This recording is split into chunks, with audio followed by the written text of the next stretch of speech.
purchased and for further processing the same raw materials for further business. In such cases, already tax paid goods, if it is being used for further process, then whatever we have paid as a credit, that is the tax, should be given a credit so that the conversion expenses only need to charge for the tax. Usually we call this as a value added tax. Now earlier, because we have a VAT, taking the VAT as a base, whenever the value was added, only that tax supposed to be included. But now because GST is being implemented, so now we have input tax credit, which need to be set off. So first we have to deduct whatever may be the tax liability, which is already paid on the input, need to be given a credit, and the balance supposed to be payable either in cash to the appropriate authority, taking the prescribed head into the account. So the deduction of input tax credit need to be set off under the following manner. So there are first instances IGST. IGST we have because the GST is a combination of IGST, CGST and SGST. In such cases, if any input tax, if it is the credit should be available relating to the head IGST, then what you have to do here is, first thing is you should have an electronic credit ledger which need to be utilized IGST payment first. Remaining amount, if any, should be utilized against CGST payment, and the balance, if any, either it is SGST or Union Territory GST payment should be done.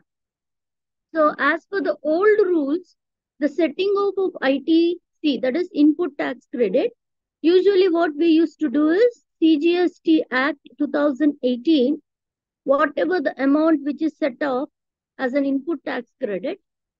But now, because the IGST, if you take into the account the output of whatever the output which comes under the purview of IGST, first it has to set through the input tax credit.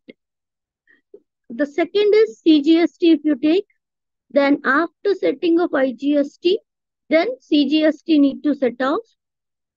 So they have to see to it that whatever the amount which is being credited to the electronic credit ledger, they have to balance amount supposed to be utilized for CGST payment. A remaining amount is supposed to be taken for the next SGST into the account. So that means here the entries, whatever you have to do is output IGST account data to input IGST account, which is a journal entry supposed to be passed in case of IGST. And in case of CGST, output CGST data to input CGST account to input IGST account. SGST, if you take into the account, output SGST account data to input SGST account to input IGST account. This is how the journal entry is supposed to be taken care. For example, like let us say a person has an IGST liability, CGST liability and SGST liability also. In such a case, the input tax credit supposed to be set off taking IGST, CGST and SGST into the account.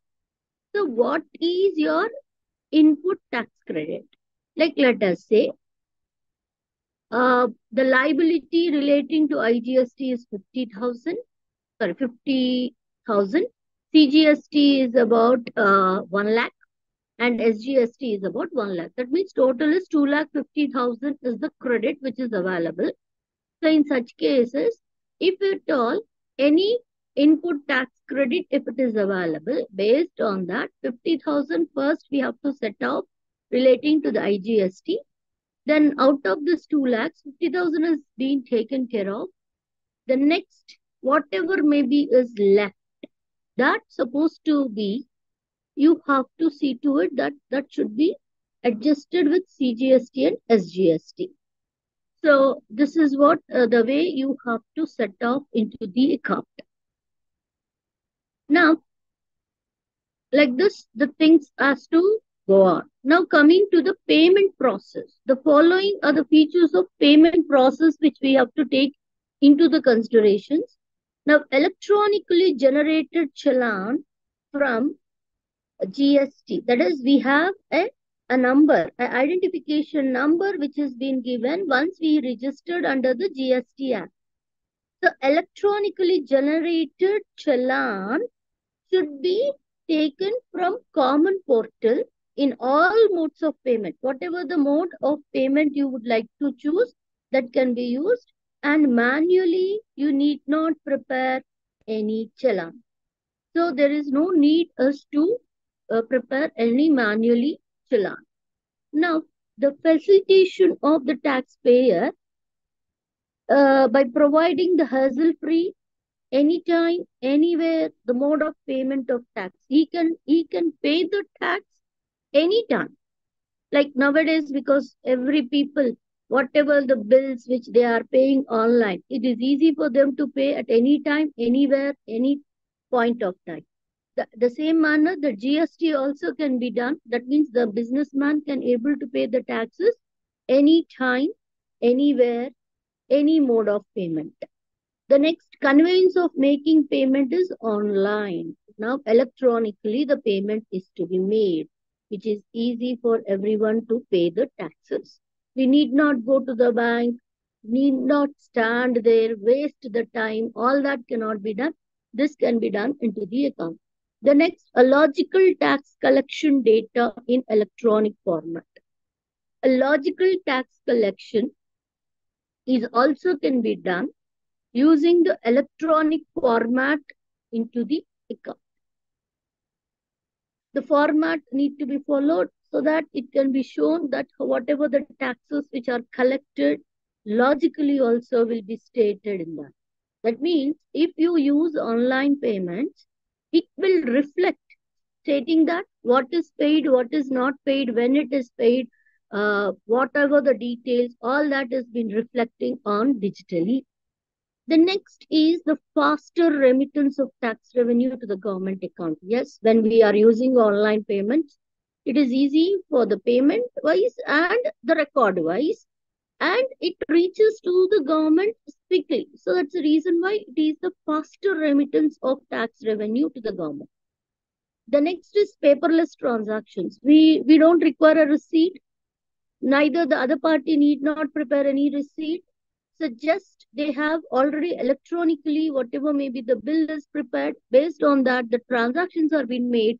So all these can be called as a green transactions which are being taken place. So paperless transactions, everything digitally been recorded. Now, speedy accounting and reporting. Nowadays, AI is being introduced. Then automatically taking the AI as a base, everything is in order. Now, digitally, the people could able to know whether any minus or a plus or add additions, deletions, problem, everything. You can sit at home and you can able to see your accounts. So speedy accounting and reporting. You need not write down somewhere. You need not forget, or if time passes, you may not have the record. All that need not be there, because digitally when you're doing everything, then automatically it is being accounted, and also you can report as and when it is being required. The next, electronic reconciliation of all receipts. Nowadays, because that's the reason why computerized accounting is being taken care of. So here, reconciliation is also easily possible. Rectification can be made. Additions can be taken care of. Alterations can be taken care of. So everything is possible. Auditing is also can be done. So electronically, a reconciliation is also possible. The next, simplified procedure for banks. Even the banks, Now, anything which is done digitally, it is easy for the banks also to see what is reflecting, when it is being paid. Everything digitally is being recorded, which is they need not wait for the person to record all that. So delay is minimized and a simplified procedure is being followed relating to the setting of the inputs, the payment process if you take into the account. Then warehousing of digital challan. Now, a digital challan will be issued in case of warehousing. That means whatever the goods which are being stored in the warehouse, even the goods, the stock is also maintained based on electronic into the account. So automatically we'll be able to know how many the worth of goods are lying in the go down, what is the payment supposed to be made, what is the total turnover. Based on that, how the payment of the taxes liability can be calculated. All that can be known through digitally. So all this being taken care of under the payment process. The next comes is refund. Now, once we have paid the amount, then we have to see to it that probably excess payment of taxes leads to refund. So the authorities has to refund to us. That means they also will be calculating whatever the taxes which are paid by the assessee, whether it is appropriate or not, whether it may be over and above they have paid or lesser what they are supposed to pay. Even that will be need to be checked by the authorities. Once if it is the payment is lesser than what they are supposed to pay, then they may ask the people to the balance amount can be repaid. Whereas if the amount is excess than what they are supposed to pay, in such cases, authorities has to return back the amount. So for that, the refund will be taken into the consideration. Now, whenever a refund, we are supposed to get a refund. The assessee, the authorities have assessed our tax liability, and whatever the liability we paid is excess of what we are supposed to pay. In such cases, the excess amount will be refunded to the assessee.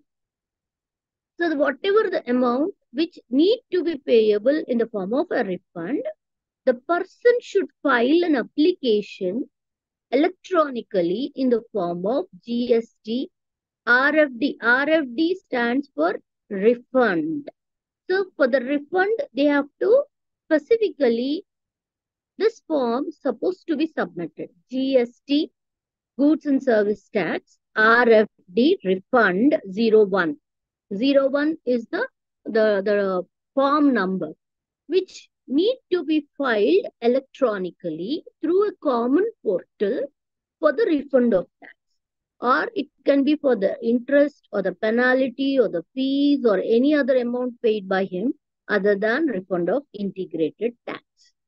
So all this need to be refunded. So this claim for refund relating to the balance in electronic cash ledger, because the electronic cash ledger will show you how much amount supposed to be returned to the assessee.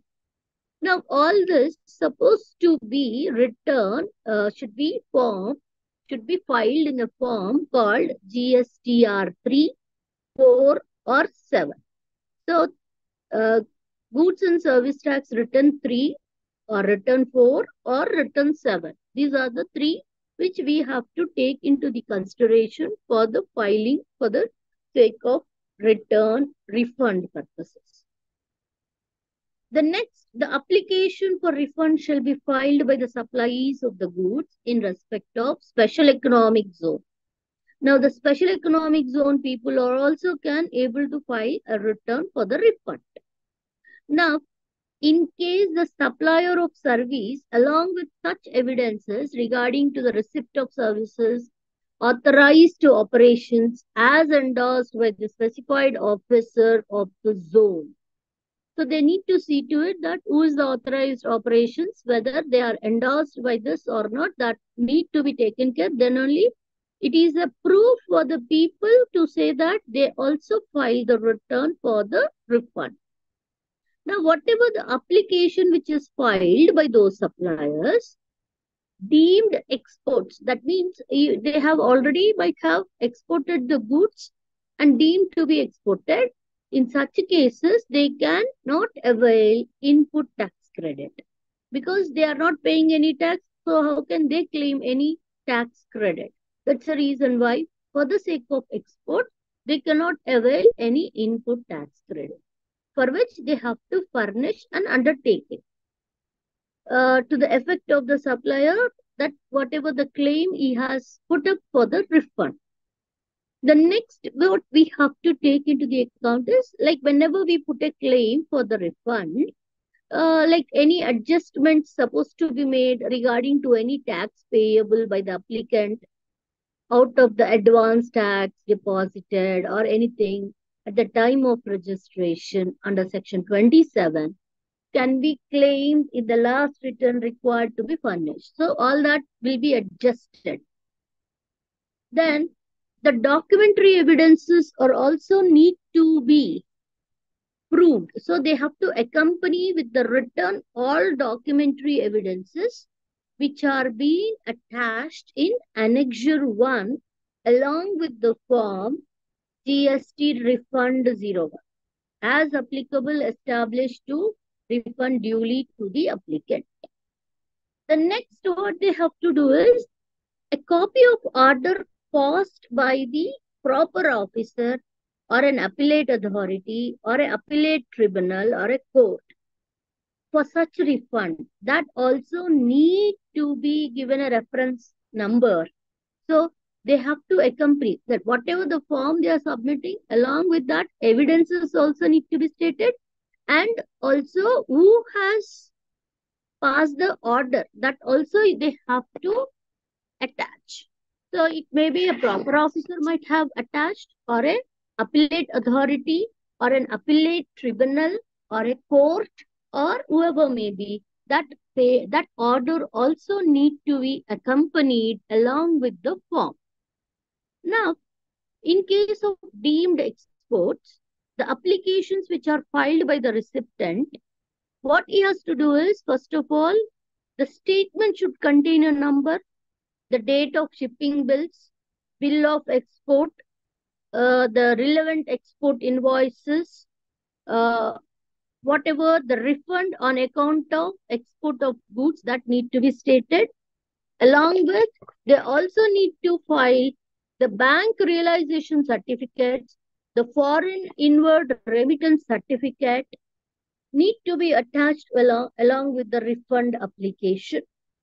Now, apart from that, they also need to provide evidences, and on those evidences, they have to endorsement also need to be stated, because that endorsement is for the sake of special economic zone or a developer. So that also need to be mentioned. The next what they said is the Special Economic Zone Act 2005 has defined that any details of payment along with the proof made by the recipient to the supplier for an authorized operations, even that need to be, the evidence need to be proved. So that also need to be stated. And after that, a declaration by a special economic zone should be provided stating that whatever the tax has not been collected from them is to be attached with this refund. The next, they say that the date of invoices along with such other evidences also need to be accompanied along with the return. Not only that, they also need to see to it that the reference number for the final assessment order and a copy of the said order should be accompanied. In case an account of finalization taking the provisional assessment as a base, then they have to give that reference number. Now, any such transactions which are considered as an intra-state supply, or subsequently it may be held as an interstate supply, the statement should show all these details of the transactions. Not only that, they also has to show The statement relating to the amount of claim on account of excess payment of tax, that also need to be shown. Declaration to the effect of incidence of tax they have to provide, and they also has to pass an order to the any other person regarding to the amount which is refund claimed does not exceed 2 lakh rupees. It should be less than 2 lakhs. It cannot be more than 2 lakhs, which is supposed to be treated as a refund. Now, a certificate which is need to be attached along with the annexure issued by a chartered accountant or a cost accountant for the incidence of tax.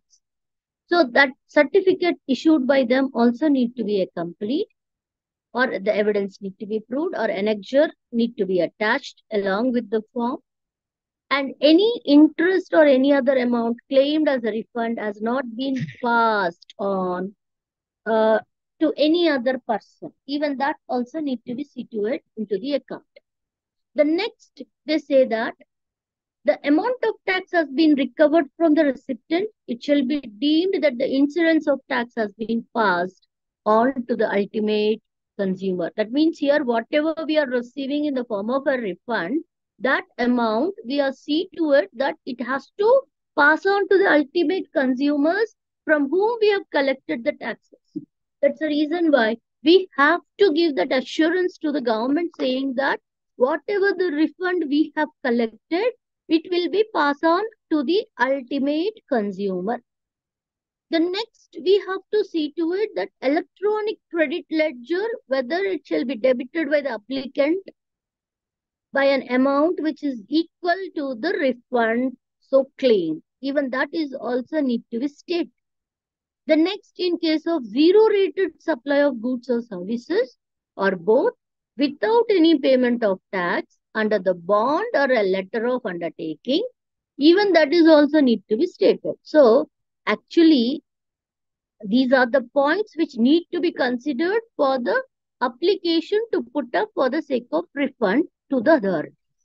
Usually, in a formula, we can talk about refund amount is equal to turnover of a zero-rated supply of goods plus turnover of zero-rated supply of services into a net ITC, that is input tax credit, divided by adjusted total turnover. If this formula can you able to supply the information relating to this, then it is equivalent to your refund amount. Now, once the application has been taken care, then we have to receive an acknowledgement. For that matter, for any transactions, if you are doing, it is not only for GST, if it is for anything, when you submit something, you have to receive in return some communication stating that it is an acknowledgement. Anytime the application which is being claimed for the refund from the electronic cash ledger, an acknowledgement also need to be issued in the form 2, that is GST RFD, that is refund 02, shall be made available to the applicant through the common portal electronically. The date of filing, the time period, under which section shall be counted for the date of filing. Because that should not be delayed, they have to counterfile within the time so that they can get the acknowledgement. The next what they say here is, whenever any application for the refund which is being forwarded to the proper officer, within 15 days from the filing of the said application, he has to scrutinize the application completely, and if application found complete, true, then he will issue the acknowledgement. In case, if that is not there, any deficiencies are noticed by the proper officer, he shall communicate the deficiencies to the applicant, and that in the form of Form 3, that is Form GST Refund 03.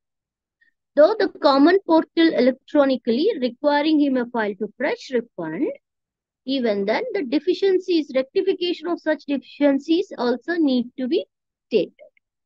Now, once the deficiencies have been communicated under the State Goods Service Tax Act, the same also deemed to have been communicated, then the deficiencies need to be communicated taking the rule and the sub-rule 3 into the account. Now, all this is relating to the acknowledgement. Now, grant of provisional refund. That means the provisional refund here is well in advance. If any refund supposed to be granted, then you also need to follow certain procedures. So here, subject to the conditions that the person claiming refund during the period of 5 years immediately preceding the tax period. So what is your tax period? Immediately preceding 5 years, he can claim for refund and not being prosecuted for any offense. Now, the proper officer, after scrutiny of the claim evidences submitted in supporting of the form, the prime officer, he will satisfy whether whatever he has applied or the form he has stated is true or not. In case, and they'll take only 7 days, which is not exceeding 7 days from the date of acknowledgement. They will see to it that whether can they validate this or not. If not, they will see to it that they will revalidate by the proper officer.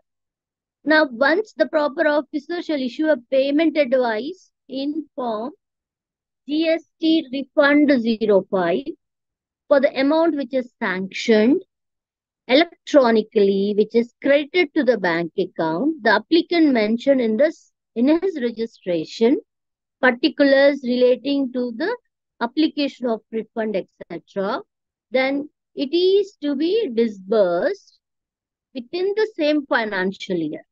So all these regarding to the grant of the provisional refund. Now coming to the sanction for the refund, the order sanctioning for refund.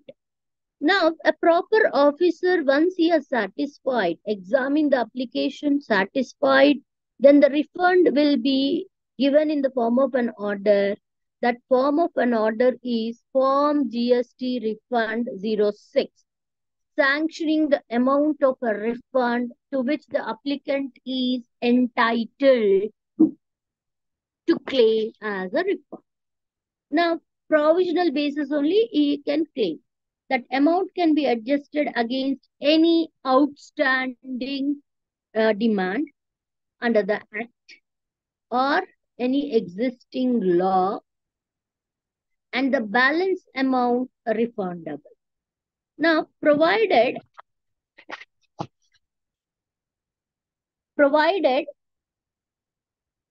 here the amount of refund which is completely adjusted against any outstanding demand under the Act or existing law, order giving a details about that adjustment will be made in Part A, Form GST Refund 07.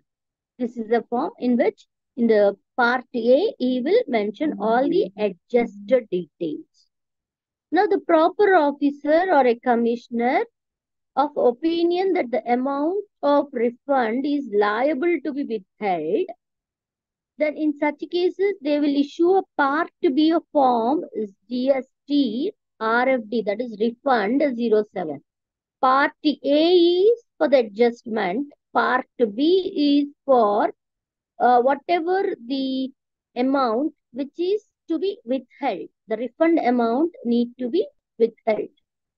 Now, after that, the proper officer is satisfied. That means what the assessee has to do? He has to put forth the reasons why he should not withhold the refund.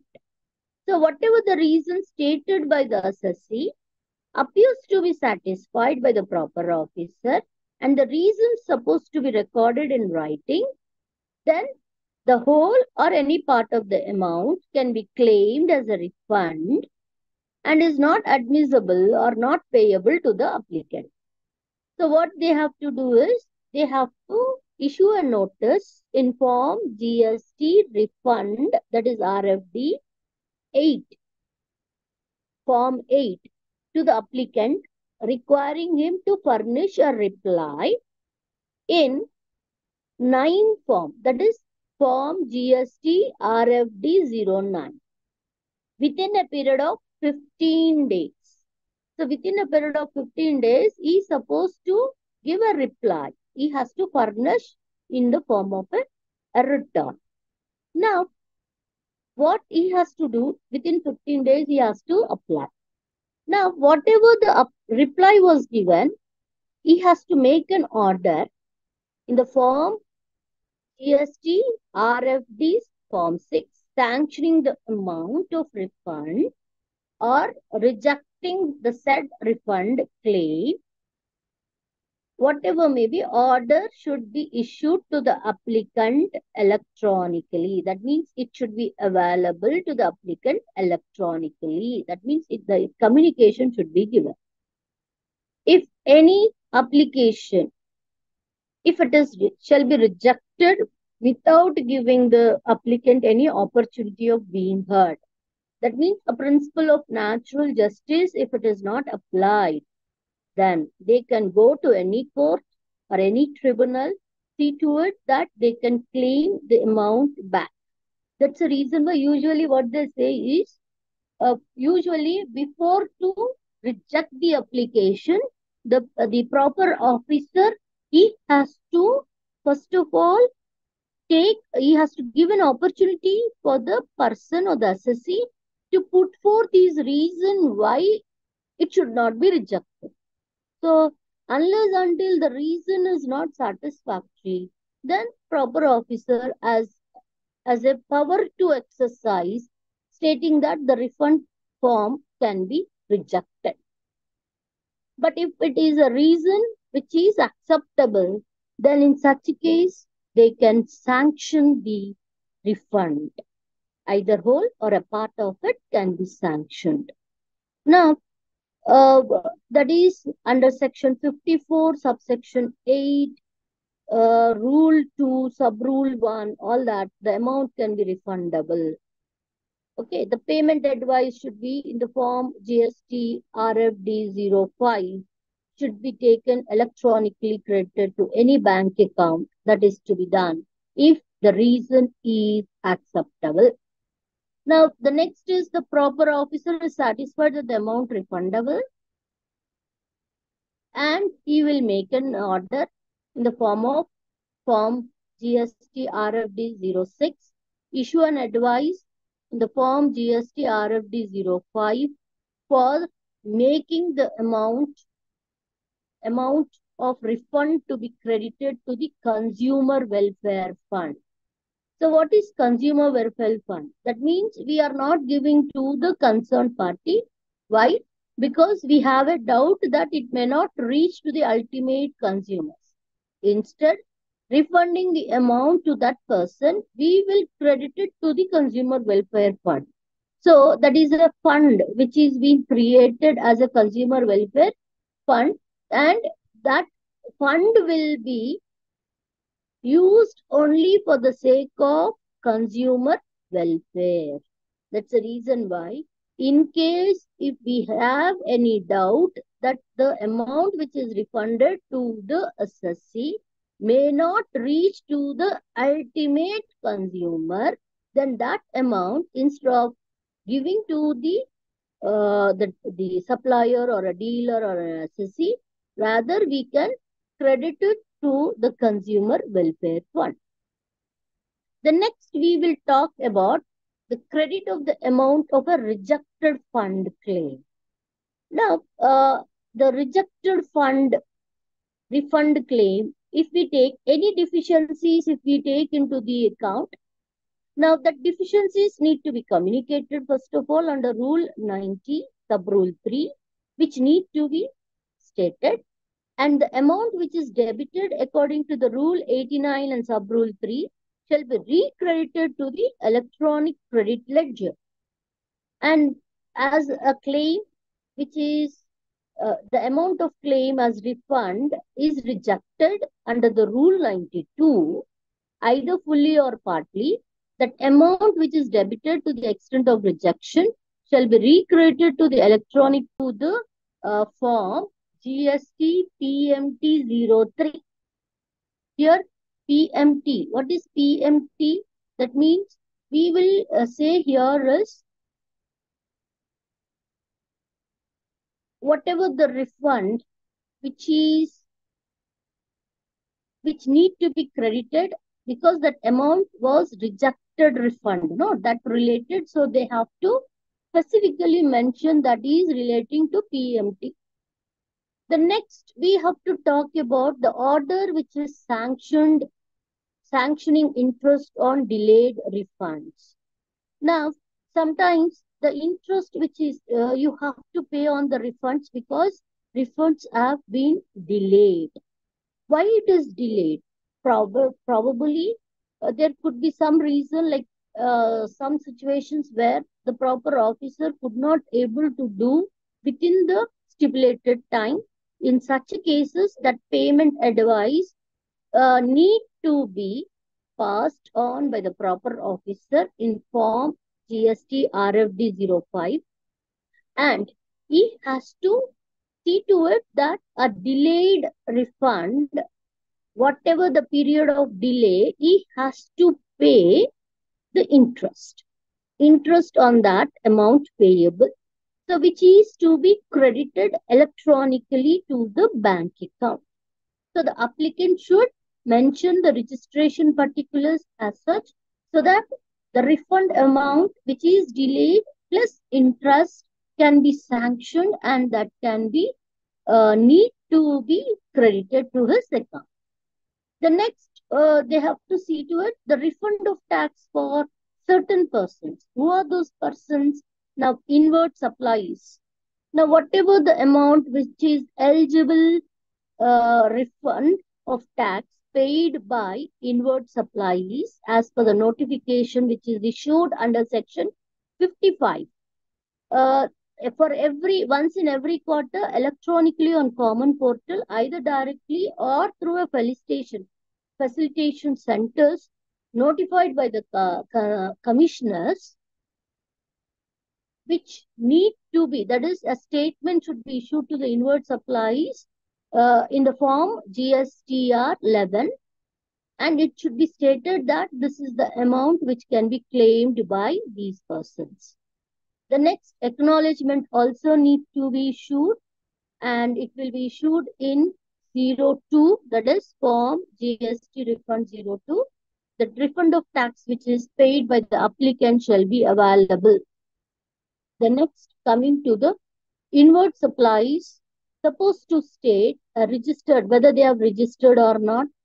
They have to mention the price of the supply, whether it is a single tax invoice which does not exceed 5,000 rupees, excluding the tax paid, name and address, name and the goods and the service tax identification number or a unique identified number need to be mentioned in the tax invoice. They also need to state about the restrictions and conditions as may be specified in the notification, also satisfied or not. Rule 92 shall provide them and apply for the sanction and the payment of refund. They also need to express a provision in a treaty or other international agreement to which the President of the Government of India is a party, and inconsistent they have to state. So all these they have to mention in case of refund of tax to certain persons. Now coming to the refund of integrated tax paid on goods exported out of India. Now, export, definitely you have to take the shipping bill into the account. So here application for refund need to be submitted. So integrated tax, that is IGST, under the IGST, they are supposed to file an application. The person in charge supposed to state the conveyance carrying the export goods. They also need to state the departure of manifest or export manifest also. They have to be attached along with the shipping bills, bills of exports, bill of lading, etc., etc. They have to attach along with the form.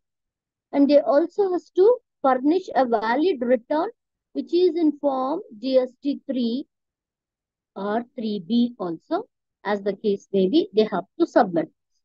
Now, here, whatever may be the details which are contained in the form GSTR1 shall be transmitted electronically by the common portal, which is designated by the customs authorities.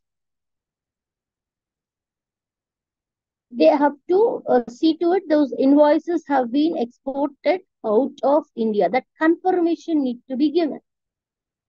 The next, what they have to do is the receipt of the information regarding the furnishing of a valid return.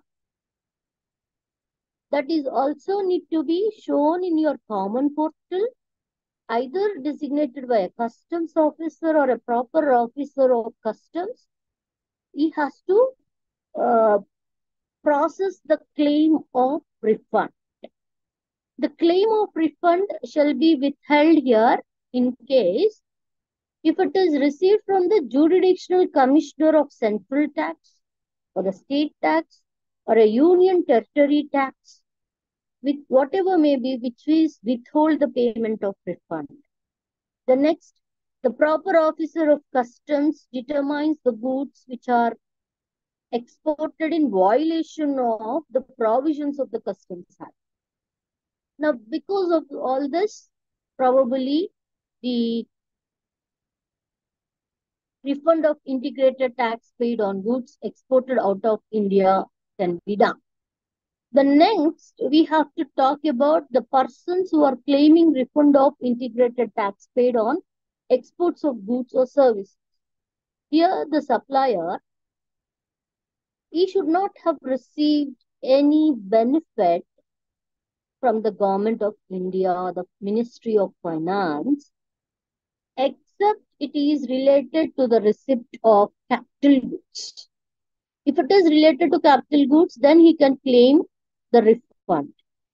The next, what they say is, even he should not have availed the benefit under the notification which is given under the number 78/2017 of Customs Act.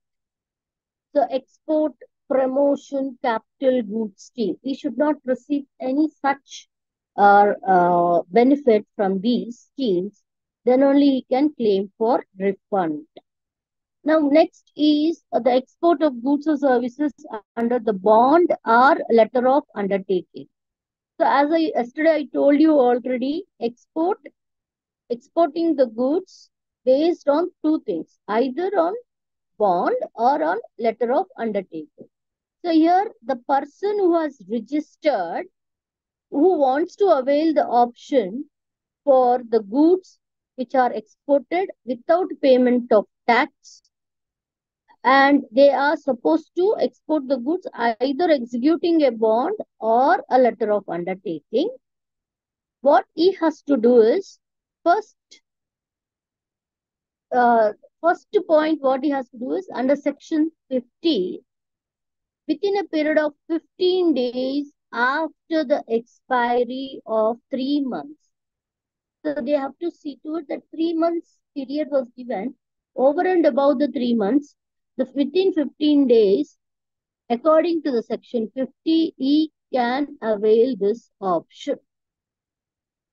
The next what he says is 15 days after the expiry of 1 year, if you take also in such cases, it may be allowed by the commissioner from the date of issue of invoice of the export.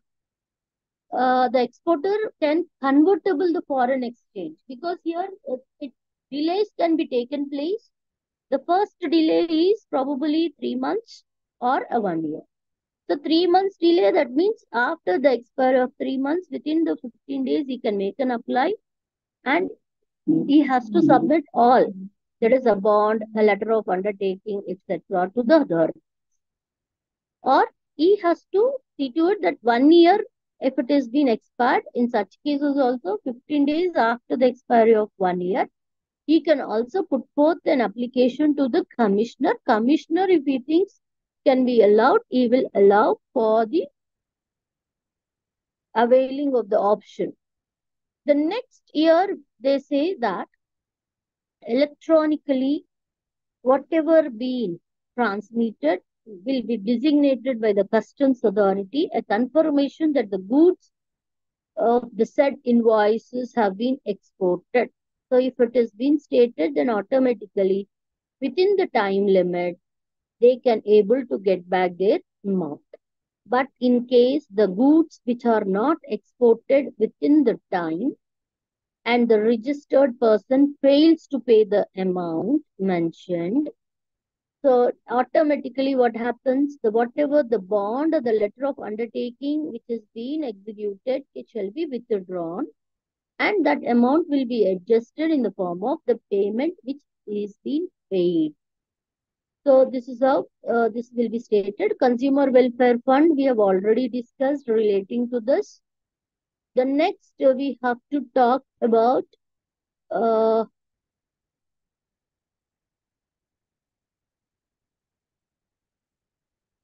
so who can be called as an applicant? What is an application? Applicant here is he may be a central government or a state government or a regulatory authorities or autonomous body or a act of parliament or a legislature of a state or a union territory. He can be an agency, organization engaged in a consumer welfare activities, village or a mandal or a samiti or a cooperative societies based on this samiti, scheduled castes, scheduled tribes, education or a research institutes incorporated by an act of parliament, a complaint was defined. All these supposed to be considered in case of an applicant. Uh, Next, we have to talk about a manual filing and processing.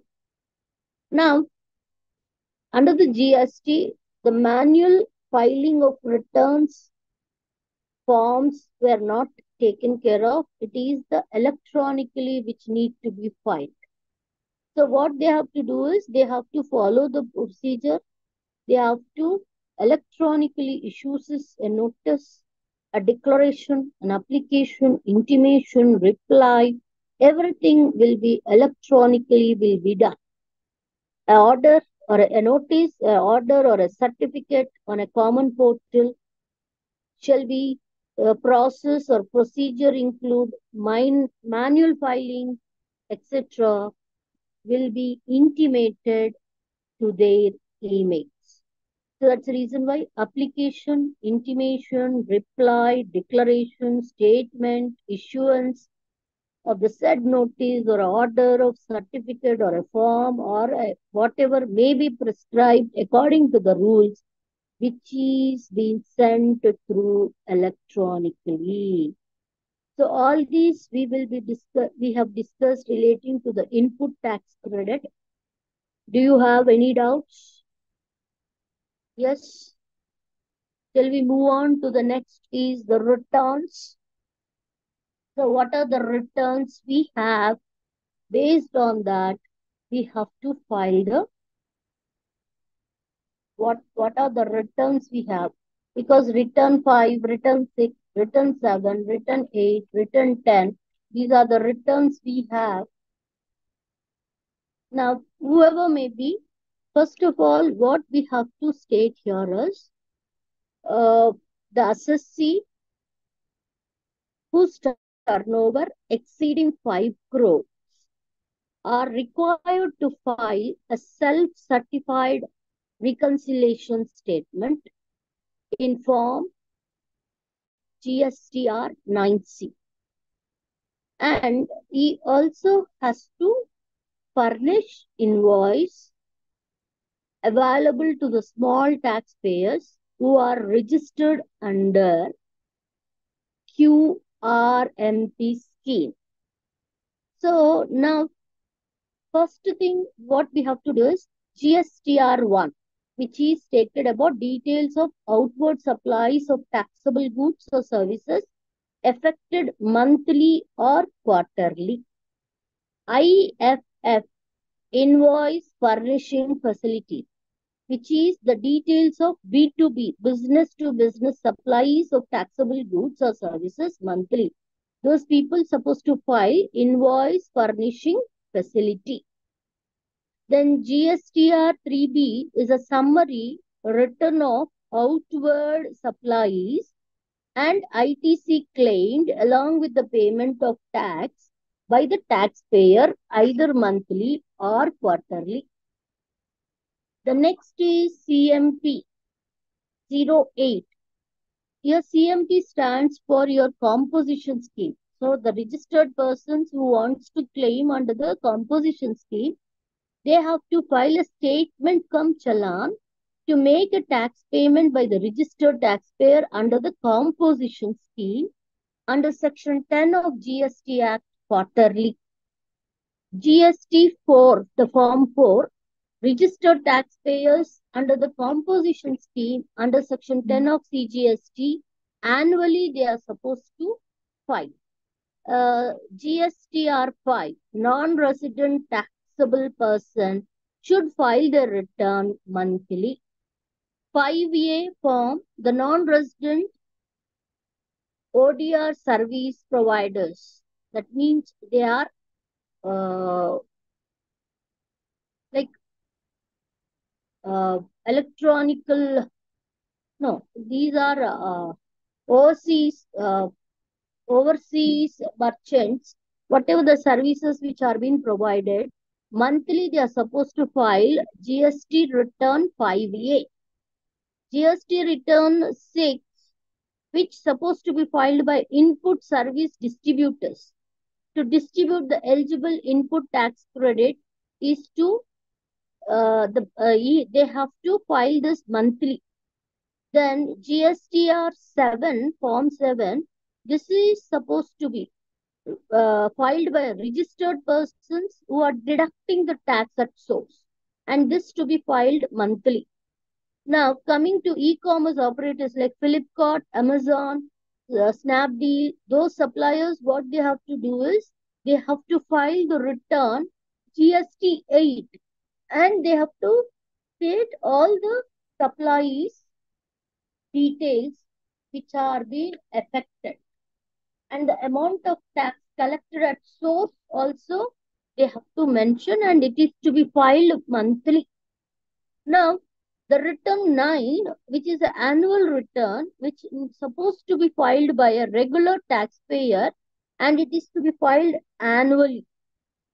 Then 9C form, which is talking about the self-certified reconciliation statement, and it should be filed annually. The next, the 10th, GST form 10, final return to be filed by a taxpayer whose GST registration is cancelled within 3 months from the date of cancellation. And GST form 11, supposed to be filed by inward supplies to be furnished by a person having unified identification number and claiming a refund. Monthly they are supposed to file. The next, ITC, that is input tax credit, supposed to file under form 4, and they have to file a statement by a principal or a job worker about the details of goods sent or received from a job worker, and it should be filed annually. Now, what is QRMP scheme? QRMP scheme is nothing but quarterly returns with monthly payment. Q is quarterly, R stands for return, M stands for monthly, and P stands for payment. Quarterly return, monthly payment scheme. The people, the persons, the assessees or the taxpayers who are eligible under the scheme, they are supposed to file their form GSTR1 and GSTR 3B returns on quarterly basis. while paying their tax dues on a monthly basis through a challan. So through a challan, they are supposed to file. So these are the returns which supposed to be taken care under GST Act. So today we have completed input tax credit setup and also the returns. So almost I think 6 units we have completed till now. So tomorrow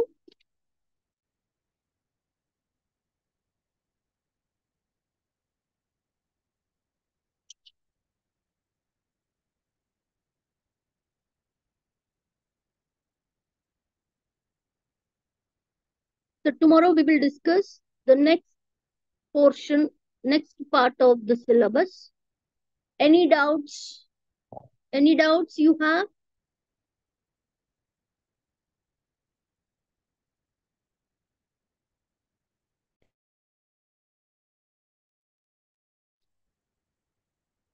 Hello? Do you have any doubts?